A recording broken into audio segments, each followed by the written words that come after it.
वचन, प्यारा वचन, ईशो मसीह का प्यारा वचन, पाव को दीप को राह को रोशन, ये है मसीह का प्यारा वचन, ये है वचन प्यारा। परमेश्वर के धन्य नाम की महिमा हो।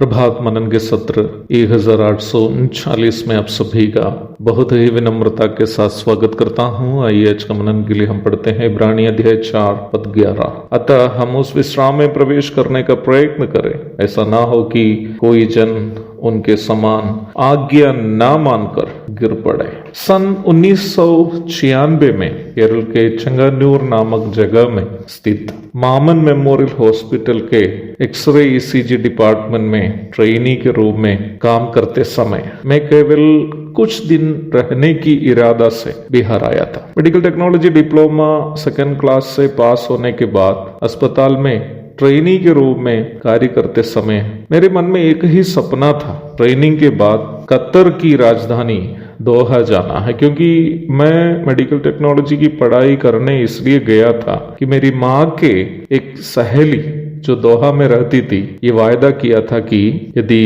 बेटे को निम्न कोर्स की पढ़ाई कराएंगे तो दोहा में नौकरी दिलाएंगी। वास्तव में 12 दिसंबर 1996 को बिहार आते समय केवल कुछ ही दिन रहकर लौटना मेरी इच्छा थी, परंतु परमेश्वर की योजना कुछ और थी। सन 1997 में मुझे ये एहसास होने लगी थी कि प्रभु ये चाहता है कि मैं बिहार में उनकी सेवा करूं, परंतु यह एहसास मेरे लिए मेरी सहन शक्ति के बाहर की थी। मेरा विदेश जाने की सपना, पिताजी को खोने के कारण आर्थिक स्थिति बिगड़ा गया घर को उठाने की तमन्ना और संसार में आराम का जीवन जीने की तीव्र भावना आदि मुझे परमेश्वर से ये पूछने की शक्ति नहीं दी कि प्रभु आप मुझसे क्या चाहता है। उल्टा मैं भी योना नबी की तरह बिहार के बारे में बोलने पर उस बिहार से जहां उन दिनों में नेशनल हाईवे से यात्रा करने से बेहतर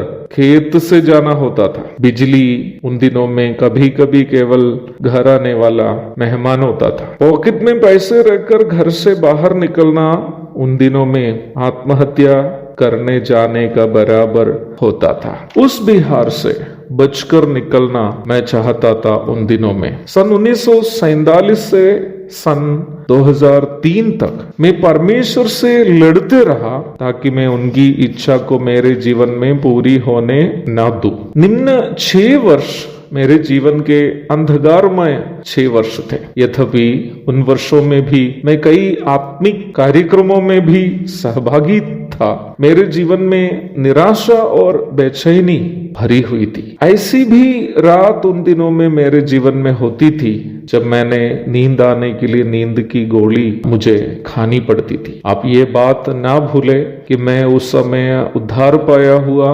बपतिस्मा लिया हुआ और कलीसिया में संगति रखने वाला और यहाँ तक कई आत्मिक कार्यक्रमों में सहभागी होने वाला व्यक्ति भी था, परंतु मैं अंदर से एक ऐसा मनुष्य के समान निराश था जिसका उद्धार ही नहीं हुआ हो। मेरी मूल समस्या क्या थी? यद्यपि मेरा उद्धार तो हुआ था, बपतिस्मा भी लिया था मैं और फिर कलीसिया की संगति भी करने वाला था, फिर भी मैं परमेश्वर की इच्छा के लिए अपना जीवन समर्पण नहीं किया हुआ एक व्यक्ति था। मेरे लिए मेरे सपना, तमन्ना एवं भावनाओं की पूर्ति परमेश्वर की इच्छा से अधिक महत्वपूर्ण था और मेरे अंदर ये अविश्वास भी था कि यदि मैं प्रभु की सेवा के लिए अपने आप को समर्पण करूं तो मेरी आवश्यकताओं की पूर्ति नहीं होगी, मुझे जीना बहुत मुश्किल हो जाएगा। ये मेरी सोच थी। मुझे सुनने वाले मेरे प्रिय भाई बहनों, यद्यपि मेरी अपनी इच्छा से क्यों ना हो, सन 2003 में प्रभु की इच्छा के अनुसार उनकी सेवा के लिए जब मैं अपने आप को समर्पण किया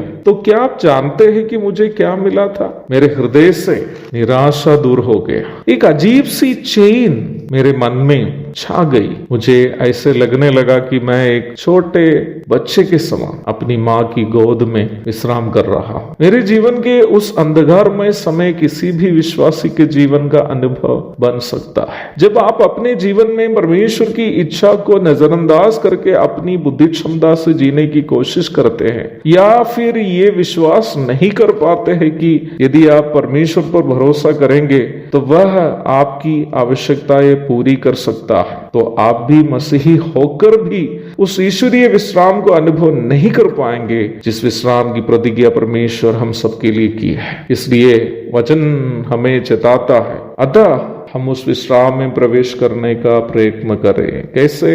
अपने आप को परमेश्वर की इच्छा के लिए समर्पण करते हुए और परमेश्वर पर प्रत्येक दिन भरोसा करते हुए, ताकि ऐसा ना हो कि हम में से कोई जन उन इस्राएलियों की तरह परमेश्वर की आज्ञा ना मानकर गिर पड़े। एक और शुभ दिन की धन्य कामनाओं के साथ आज का मनन में यहाँ समाप्त करता हूँ। प्रभु आप सबको आशीष दे। आमीन।